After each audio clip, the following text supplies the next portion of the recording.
Okay, this is a little history. The frigidarium, basically these are the cold baths.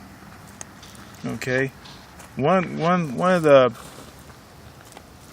amazing things about this bathhouse, it had cold, warm, and hot baths. And of course, cold water is a lot easier to maintain than hot water, but the hot water was maintained by in an underground chamber run by slaves. They would stand there, I don't know how many hours, I think 24 hours a day, I would imagine, and continue to pile in wood to keep the fires burning, to keep the waters hot for the hot baths. And this is supposedly how the bathhouse looked before it fell into ruin and how it looks now. Well, a little more, I'm going to give you a little more history on Caracalla. In those times, it was, being emperor was something that every person in the line of royal families aspired to be.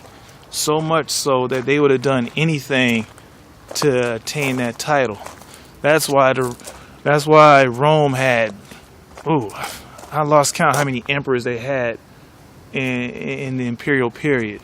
But what makes Caracalla so special is that one, he was a son of Septimus Severus, and he had a brother named Geta, and they were a family. Even though they were Romans, they were a family born in northern Africa.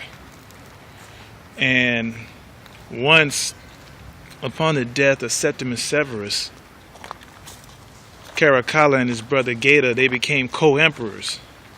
But of course, Caracalla had a mean streak in him, and he wasn't the type to share power. So as soon as he got the opportunity, he had his brother Geta murdered. So he became the sole emperor.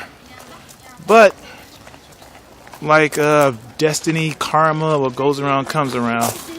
It was only a matter of time before his turn came. So on his return from a campaign somewhere in the Middle East, I think Asia Minor, the story is that he dismounted his horse, went into the brush to relieve himself, and he was assassinated by his own soldiers before he made it back.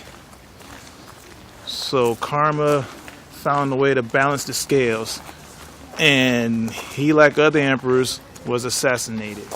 But once again, this is his mark, his contribution to the history of the Roman Empire. The Baths of Caracalla.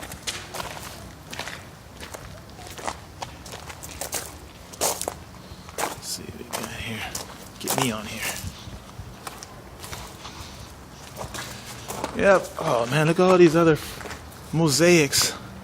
All these mosaics used to be on the walls at one time, but just throughout the years and vandalism and earthquakes, they fell off, and some of them were able to be preserved. Just imagine, these mosaics are 1,800 years old, almost 2,000 years old, and they're still in place.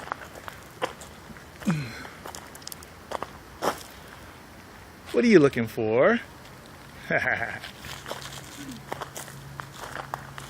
See? A mosaic of a bull.